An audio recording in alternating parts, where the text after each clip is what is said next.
주께서 여러분을 위하여 예비하신 그 은혜가 여러분의 심령 가운데 충만하게 임하시기를 주님의 이름으로 축원합니다. 지난 주일에 우리가 살펴봤던 내용은 하나님께서 모세에게 세 가지 표적을 보여주시는 내용이었습니다. 그렇게 해서 모세를 설득하시는 하나님의 모습을 우리가 볼 수 있었는데, 하나님은 이제 좀 제발 가라 말씀하시고, 모세는 아직 안 됩니다, 아직 아닙니다 라고 그렇게 버티고, 하나님과 모세 사이에 마치 실갱이 하듯이 줄다리기 하듯이 그런 모습들이 몇 주간 계속해서 우리가 살펴보는 모습입니다. 사실 이건 그림이 안 되는 거죠. 이 말이 안 되는 거예요. 창조주이신 하나님과 피조물인 모세가 실갱이를 하고 씨름을 하고 줄다리기를 하고, 이 말이 안 되는 거예요 사실은. 그런데 이게 가능한 이유는 뭐였습니까? 이런 상황이 어떻게 가능한 거예요? 하나님께서 당신을 스스로 낮추어 주셨기 때문에, 우리에게로 하나님이 낮추어 오셨기 때문에 이 상황이 가능한 거죠.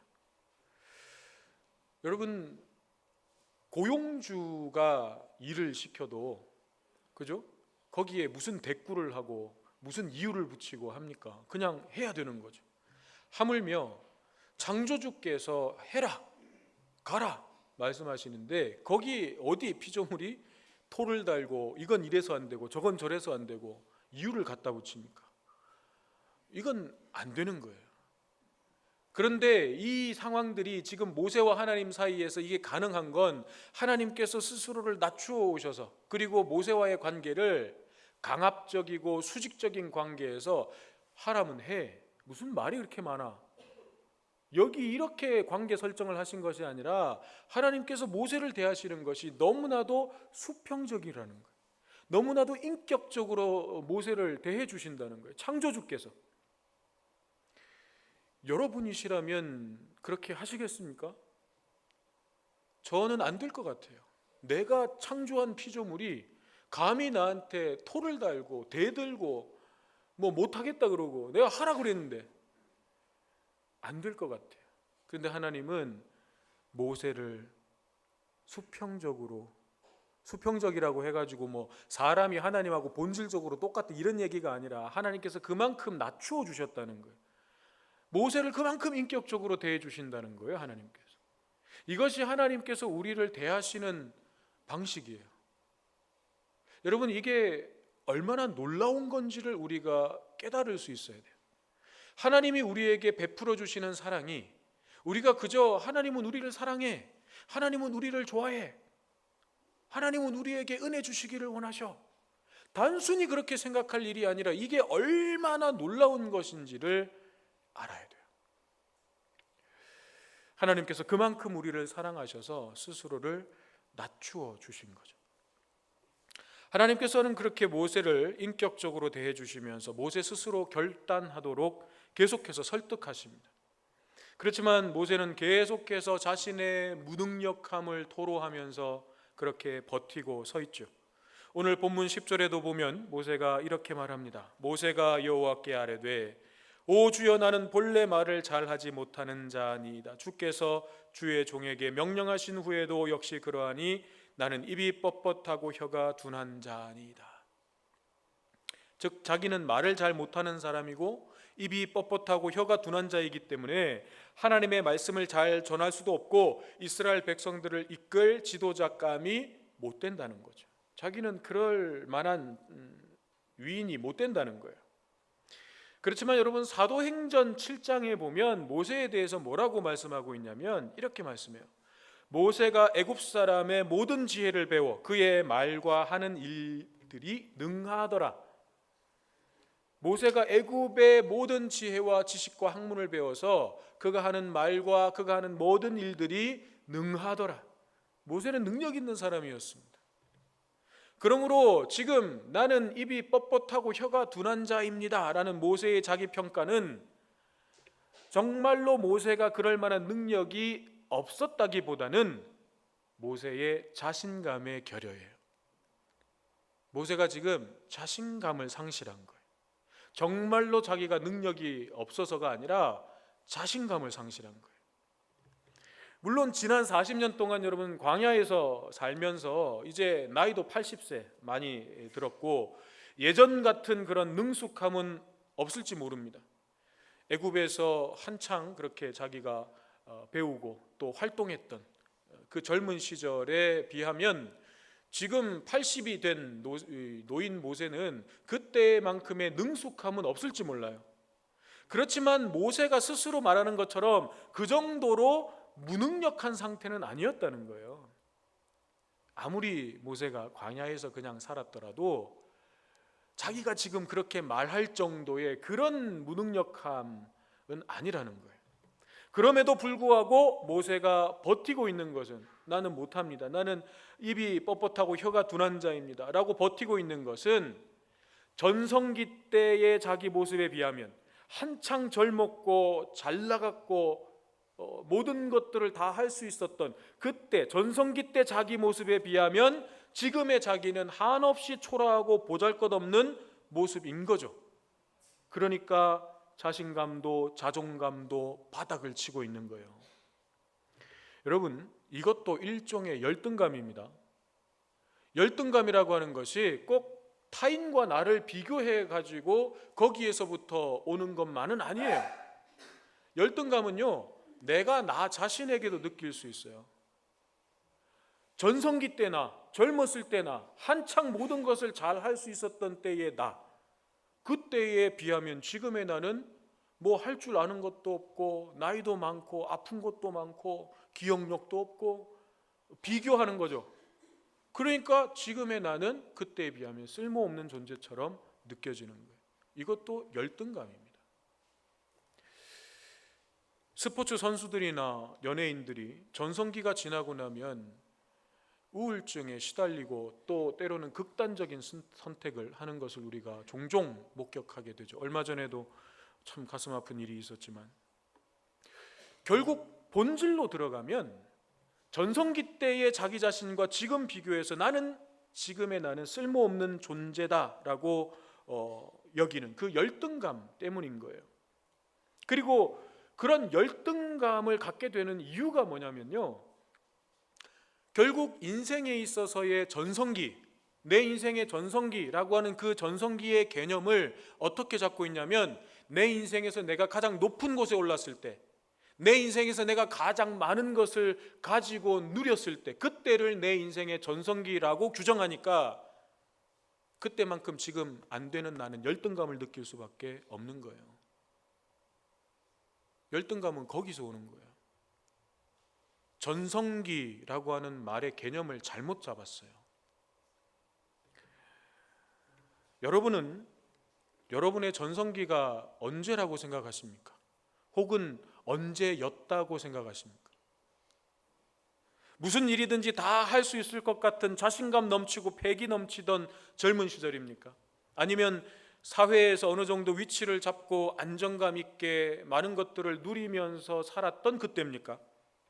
아니면 앞으로 내 인생에도 지금보다 더 높이 올라가고 더 많이 가지고 더 많은 것들을 누릴 수 있는 전성기가 올 것이라는 그런 기대와 소망을 가지고 준비하고 계십니까?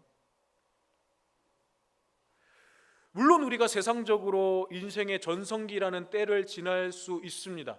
그리고 여러분들이 그런 인생의 전성기를 누리시기를 바랍니다. 그러나 우리의 삶에 있어서 최고의 전성기라고 하는 것은 나이가 많으냐 적으냐의 문제가 아니에요. 내가 부유하냐 가난하냐의 문제가 아니라는 것입니다. 젊은 청춘이라고 해서 전성기가 아니고요, 모세처럼 나이 많아 늙어서 이제는 할 줄 아는 것 없는 그런 초라한 모습이라고 해서 전성기가 못 되는 것도 아닙니다. 그 모든 것들은 다 내 기준이에요. 내 생각이고 세상 기준이고 내 기준이에요. 그 기준에서 봤을 때 나는 전성기가 이미 지났거나 아니면 아직 안 온 거죠. 그렇지만 여러분, 우리의 기준은요, 하나님이어야 돼요. 하나님의 기준으로 내 인생의 전성기를 봐야 돼요. 그 개념을, 그 의미를 다시 세워야 돼요. 내 인생의 최고의 전성기는 하나님의 손에 붙들려 있는 그때가 내 인생 최고의 전성기입니다. 하나님의 손에 내 삶이 붙들려 있는 그때가 내 인생의 전성기라고요. 그러니까 지금 여기 앉아 계신 우리 연로하신 어른들, 권사님들, 장로님들, 전성기 지나셨습니까? 지금 전성기일 수 있는 거예요. 지금 우리 권사님, 장로님들이 하나님의 손에 붙들려서, 물론 예전과는 역할은 달라질 수 있겠죠. 예전에 할 수 있는 일들과 똑같은 일을 할 수 있다는 의미는 아니겠죠. 그렇지만 지금 하나님의 손에 붙들려 계신다면 지금도 여전히 인생의 전성기를 누리고 계시는 겁니다. 내가 내 삶의 주인으로 살아가는 삶이 아니라 하나님이 나의 삶의 진정한 주인이 되셔서 살아가는 그 모든 순간이 내 인생의 최고의 전성기라는 것을 우리가 반드시 기억해야 합니다. 그럴 때 우리는 상황이 좋든 나쁘든, 내가 사회적으로 높은 데 있든 낮은 데 있든, 부유하든 가난하든 우리 자신을 소중하게 여길 수 있고, 어떤 상황 속에서도 우리가 내 삶을 살아내야 할 이유를 찾게 되는 거예요.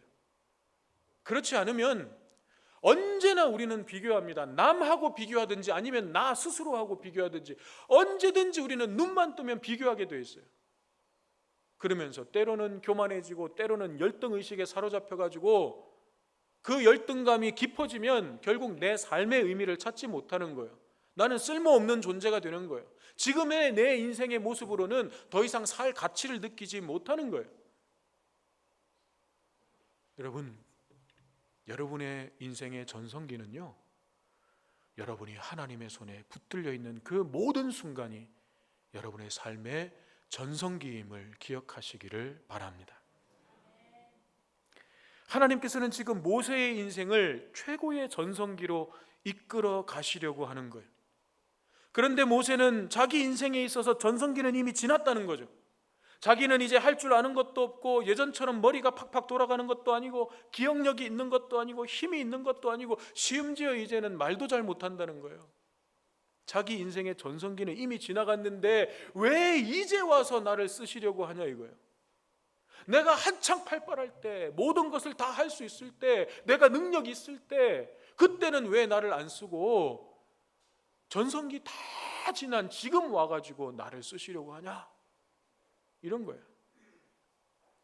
이렇게 버티는 모세를 하나님께서 또 설득하시는데 11절 12절에 보니까 하나님께서 누가 사람의 입을 지었느냐, 누가 말 못하는 자나 못 듣는 자나 눈 밝은 자나 맹인이 되게 하였느냐, 나 여호와가 아니냐라고 말씀하십니다. 무슨 말입니까? 하나님께서 사람을 지으신, 창조하신 분이신데 말 못하는 자라고 하나님께서 쓰시지 못하겠느냐는 거죠. 못 듣는 자라고 못 쓰시겠냐, 못 보는 자라고 하나님이 못 쓰시겠냐라고 하는 것입니다. 하나님은 그 사람의 어떠함 때문에, 그 사람이 가지고 있는 어떤 조건이나 환경이나 그 사람의 어떠함 때문에 그 사람을 쓰시지 못하는 분이 아니라는 거예요. 그런 것과 상관없이 하나님은 그를 사용하신다는 거예요.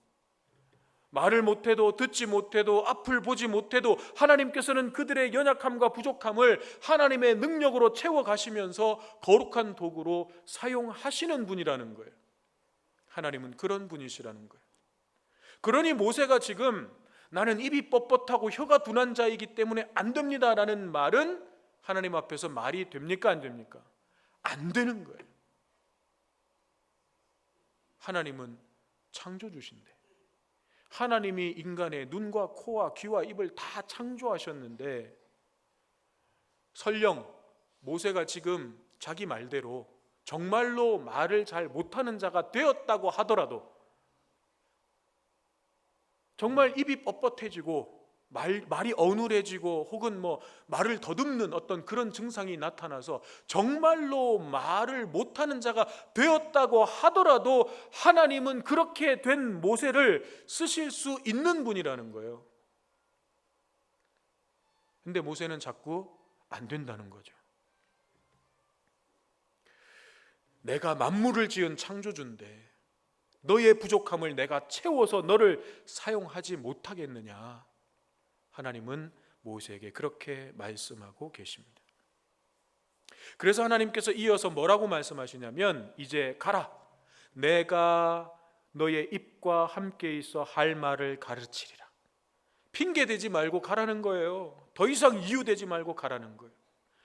네가 입이 뻣뻣하고 혀가 둔하냐? 내가 너의 입이 되어주고 할 말을 가르쳐 줄 테니 걱정 말고 가라는 거예요. 그런데 모세는 또 뭐라고 대답합니까? 오 주여, 보낼 만한 자를 보내소서. 아마 성경 구절 가운데 가장 유명한 구절 가운데 하나일 거예요. 이 구절이. 다른 성경 구절은 잘 암송 못해도 이 구절은 참 암송을 잘해요. 주여, 보낼 만한 자를 보내소서. 근데 여러분, 보낼 만한 자인지 아닌지를 지금 누가 판단하고 있어요? 모세가 자기가 판단하고 있는 거예요.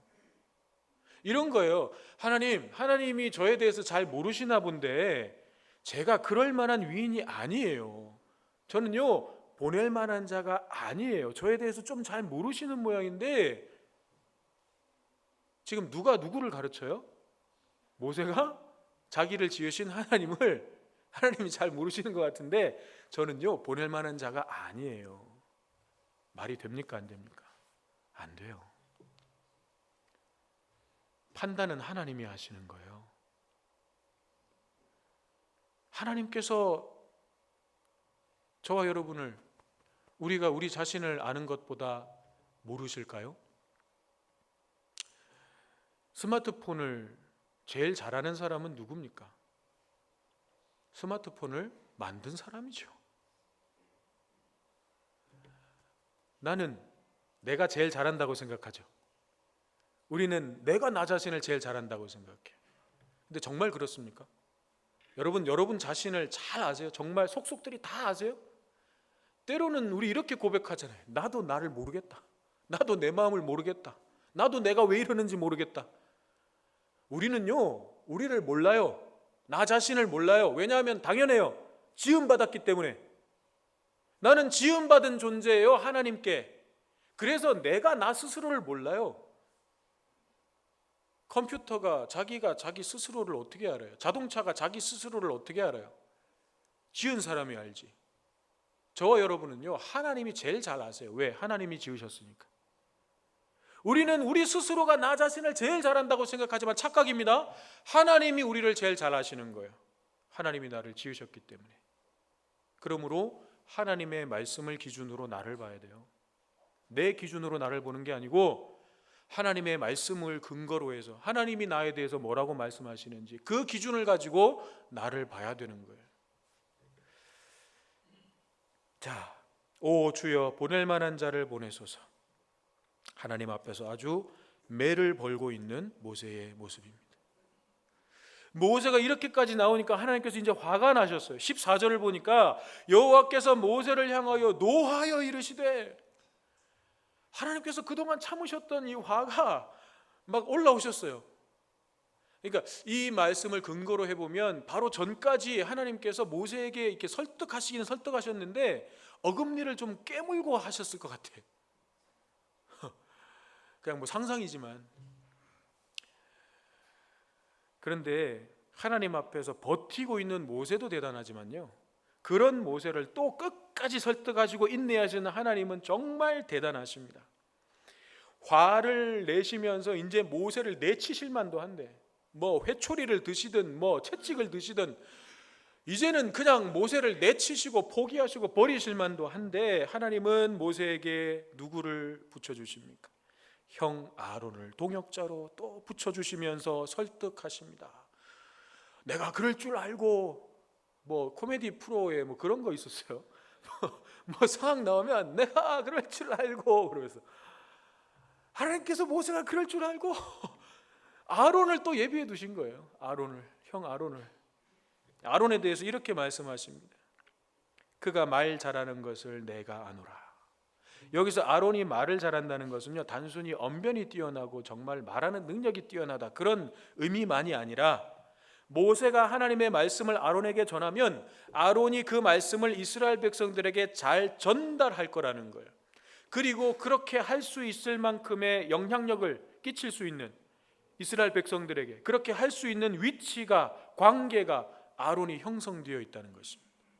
여러분, 이게 굉장히 놀라운 거예요. 왜냐하면 모세가 40년 전에 그 애굽의 관리를 쳐 죽이고 탈로 나가지고 광야로 도망 나왔잖아요. 그 모세는 광야에서 살고 있었어요. 그런데 형 아론은 어디에 있었어요? 애굽에 있었어요. 근데 이 형 아론은 그 40년 동안 바로 이 날을 준비하고 있었던 거예요. 하나님께서 그렇게 준비시키고 계셨던 거예요. 이스라엘 백성들과의 관계 속에서 레위 사람으로서 하나님의 말씀을 전하고 또 가르칠 때 이스라엘 백성들이 그 아론의 말을 신뢰할 수 있는 관계가 형성되어 있는 거죠.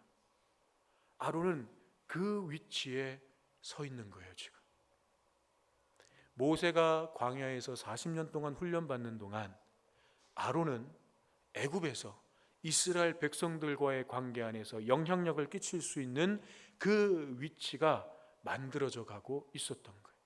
그리고 하나님 오늘 그 아론을 모세에게 딱 붙여 주십니다. 사실 모세가 가장 두려워했던 부분이 이거예요. 관계성. 이스라엘 백성들과의 관계성. 사실은 모세에게 제일 부담됐던 게 이거거든요. 앞에 내가 누구이기에 하나님의 이름을 물으면 뭐라고 합니까? 저들이 내가 하나님을 안 만났다고, 하나님이 너한테 나타난 게 아니라고 얘기하면 제가 뭐라고 얘기하면, 무슨 핑계를, 이유를 계속 갖다 붙였지만 모세의 마음속에 깊이 있었던 그 마음, 버티고 버텼던 마음의 실체, 그건 어쩌면요 가기 싫었던 거예요.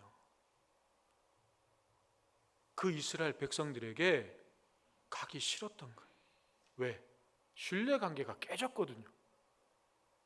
자기는 그들을 위해서 도우려고 40년 전에 나섰던 건데 그들은 자기를 지도자로 인정해 주지도 않았어요. 누가 너를 우리의 지도자와 재판장으로 삼았느냐, 그러면서 모세를 인정해 주지 않았어요. 그리고 자기가 형제를 도우려고 하다가 애굽 관리를 쳐 죽인 건데 네가 애굽 관리를 죽인 것처럼 우리도 죽이려고 하느냐, 이러면서 모세가 했던 그 일들이 탄로나게 만들고 외면당하고 배신당했어요. 이 이스라엘 동족들에게. 가고 싶겠습니까? 그들에게 가서 하나님의 말씀을 전하고 싶겠습니까? 부담되죠. 싫죠. 어쩌면 이게 모세의 마음속 깊이 감추어져 있었던 마음의 실체였을지도 몰라. 그런데 하나님 그거 이제 끄집어내신 거예요. 마지막까지. 너 그게 문제지 않았냐? 너 이게 부담스러워가지고 못 간 거 아니야? 너 마음속에 있던 실체 이거 아니야? 그런데 걱정하지 마. 내가 이거 아론을 통해서 해결해 줄게. 하나님께서 모세를 위해서 모든 것들을 예비해 놓으셨어요. 모세가 못 가겠다고 하니까 즉석해가지고 야, 너 형 아론 있잖아. 아론 말 잘해. 이렇게 하신 게 아니라 이미 하나님은 이 순간을 준비해 두셨다는 것입니다. 이제 모세는요 핑계 댈 게 없어요. 이유를 댈 게 없어요.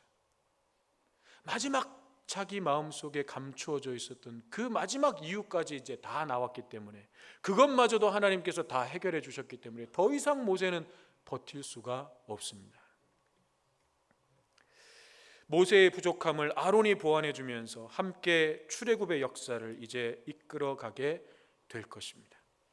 하나님께서는 소수의 능력 있고 뛰어난 사람들을 통해서 일하시지 않습니다. 부족하고 모자란 사람들이 함께 연합하고 동역하면서 하나님의 뜻을 이루어가기를 원하십니다. 교회는 바로 그런 공동체가 되어야 합니다. 열심 있고 잘하는 몇몇 사람들만 앞장서서 가고 다른 사람들은 그 사람들의 헌신과 희생에 기대어서 따라가는 그런 곳이 아니에요. 교회는. 세상의 조직들은 그렇게 할 수 있어요. 회사에서 정말 성과가 뛰어나고 또 훌륭한 업적을 많이 남기는 사람들, 그 사람들의 능력에 의지해서 나머지는 그냥 말하자면 빌부터 가는 조직일 수도 있어요. 그렇게 해도 회사는 운영이 되고 나갈 수 있죠. 그렇지만 교회는 아니에요. 교회는 몇몇 사람들의 희생과 헌신과 그들의 노력만으로 갈 수 있는 공동체가 아니에요.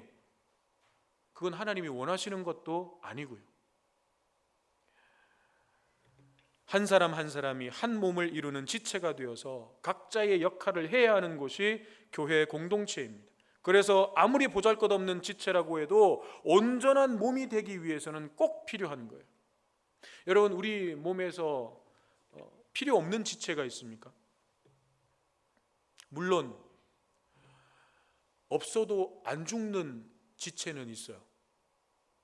심장 같은 경우에는 멎으면 사람이 죽으니까 정말 중요한 기관이죠.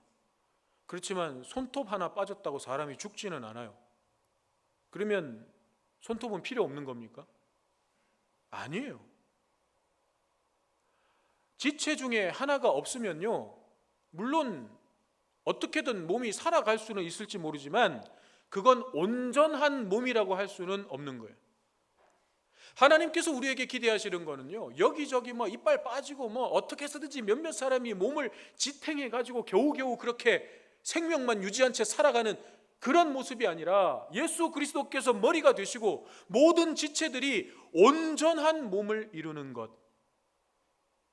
주님은 우리에게 그것을 기대하시는 거예요. 그러니까 아무리 사소하고 아무리 불필요해 보이는 연약한 지체들도요, 반드시 그 자리에 있어야 되고 그 역할을 감당해야 되는 거예요. 그래야 주님의 온전한 몸이 되는 거예요. 그것이 교회입니다. 어떤 분들은 교회는 안 나가도 하나님을 믿는다고 하는 분들이 있습니다. 혼자서 인터넷으로 얼마든지 예배 드릴 수 있고 헌금도 계좌이체하면 되니까요. 교회 나갈 필요가 없다는 거죠. 천만의 말씀입니다. 그건요, 결국은 내 생각이에요. 내 기준이에요. 내 마음대로 하는 거예요. 하나님의 기준이 아니라 하나님의 뜻을 따라 하는 신앙생활이 아니라 나 하고 싶은 대로 하는 신앙이에요. 그건 결코 하나님의 뜻이 아닙니다. 하나님께서요, 그런 식으로 신앙생활을 할 것을 원하셨다면요, 예수 그리스도를 이 땅에 보내셔서 십자가에서 화목제물이 되게 하신 이유가 그냥 개인과 개인, 나하고 하나님과의 관계만 회복되면 끝인 거예요. 그런데 정말 그거 회복하시려고 하나님께서 십자가를 허락하신 거예요? 그러면 십자가는 아래 위로만 있으면 되죠. 나하고 하나님과의 관계만 해결되면 되니까. 그런데 십자가는 아래 위와 좌우가 있어요. 그건 뭐예요?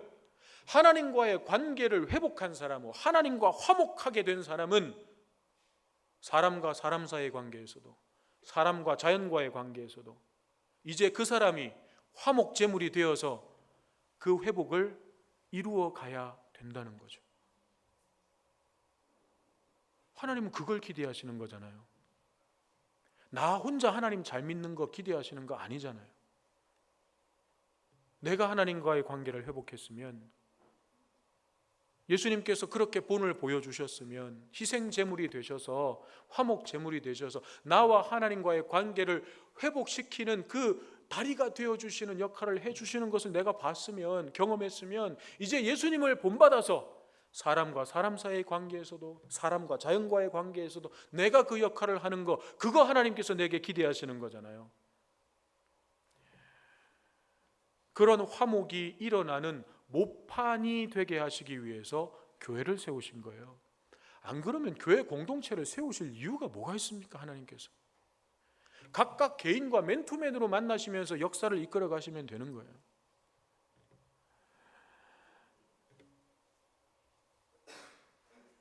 우리는 이 교회 공동체 안에서 서로 용납하는 법을 배웁니다. 서로 섬기고 사랑하는 법을 배웁니다. 함께 연합하고 동역하는 법을 배웁니다. 여러분 잘 생각해 보세요. 용납하는 법을 배우는 것, 섬기고 사랑하는 법을 배우는 것, 나 혼자 할 수 있습니까? 용납해야 되는 대상이 앞에 있어야 돼요. 그래야 내가 용납하는 법을 배워요. 내가 섬겨야 할 대상이 앞에 있어야 돼요. 그래야 내가 섬기는 게 뭔지를 배우고 훈련하는 거예요. 그래서 공동체가 필요한 것입니다. 그리고 이 안에서 교회의 울타리를 넘어서 세상으로 연결되고 세상 곳곳에서 그런 화목이 일어나도록 사명을 감당하는 것, 그것이 우리가 걸어가는 믿음의 길이라고 하는 거예요. 사랑하는 여러분, 저는 여러분과 함께 전성기를 누리기를 원합니다. 저는 여러분들과 함께 제 목회에 있어서 전성기를 누리기를 원해요. 그것이 무슨 제가 유명해지고 교회가 막 확 부흥하고 이런 의미가 아니라 정말 하나님의 역사하심을 저는 여러분들과 함께 경험하고 싶습니다. 하나님께서 허락하신다면 여러분들이 저를 통해서 여러분들의 신앙의 전성기를 누리게 되시면 참 좋겠습니다.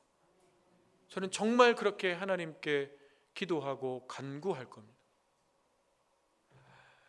그러기 위해서는 저와 여러분이 서로 부족함을 채워주고 동역해야 되는 거죠. 여러분들이 잘 아시다시피 저는 참 부족한 것이 많습니다.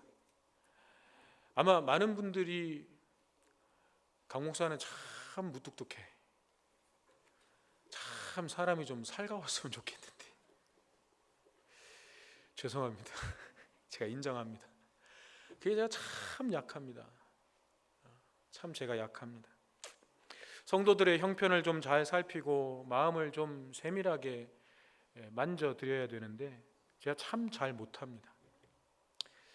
교회 행정적인 부분들도 좀 꼼꼼하고 세심하게, 그리고 좀 세련되게 좀 그렇게 만들어 가야 되는데 그런 것도 참 잘 못합니다. 제가 또 때로는 건강 문제로 여러분들의 심려를 끼쳐 드리는 때도 있죠.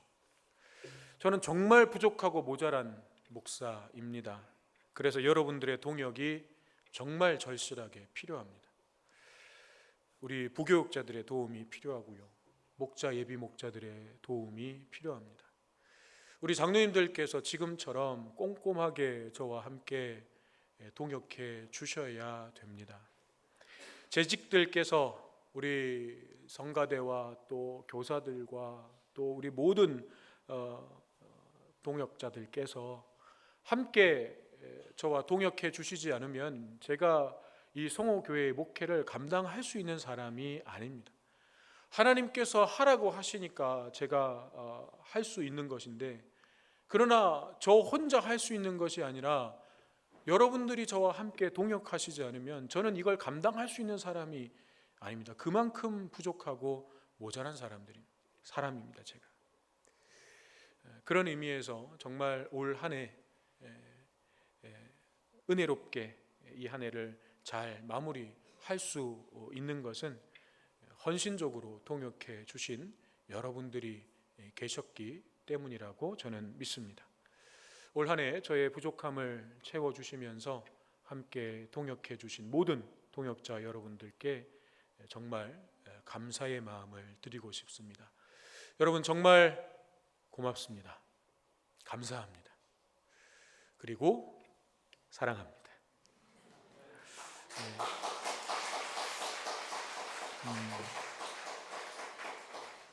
네, 이걸로 설교를 끝마치면 좋겠지만 조금 더 남았습니다. 하나님께서 마지막 17절에 이렇게 말씀하십니다. 너는 이 지팡이를 손에 잡고 이것으로 이적을 행할지니라. 이 지팡이 어떤 지팡이입니까? 모세의 손에 들려있던 지팡이였습니다. 평범한 나무 지팡이였습니다. 하늘에서 뚝 떨어진 특별한 지팡이 아니고요, 모세가 들고 있었던 지팡이였어요. 하나님께서 세 가지 표적을 보여주실 때 물론 하나님의 능력이 일어나는 도구가 됐습니다. 그렇지만 그렇다고 해서 지금 지팡이가 무슨 특별한 물건으로 변해 있는 건 아니에요. 그저 동일하게 똑같은 나무 지팡이에요. 그러나 하나님의 능력이 함께 하실 것이고 모세도 이제 하나님의 말씀에 순종하며 나아갈 것이기 때문에 그 지팡이는 하나님의 능력의 지팡이가 되는 것입니다. 그리고 모세의 인생도 이제 최고의 전성기가 시작되는 거예요. 여러분은 모세의 인생에서 언제가 최고 전성기라고 생각하십니까? 모세의 인생은 40, 40, 40이라고 그랬죠. 애굽의 왕자로 40년, 광야에서 40년, 또 출애굽의 지도자로 40년. 언제가 최고 전성기입니까? 출애굽에서 마지막 40년, 그의 인생의 마지막 40년, 그것이 정말 모세의 인생의 최고의 전성기였습니다. 네, 여러분 정말 그렇게 생각하십니까? 앞에 애굽의 왕자로 있을 때가 최고의 전성기 아니에요? 모든 걸 할 수 있었잖아요. 높은 곳에 있었잖아요. 많은 것을 가지고 누릴 수 있었잖아요. 그때가 전성기 아닙니까? 아니에요. 모세의 전성기는 지금 시작되는 거예요.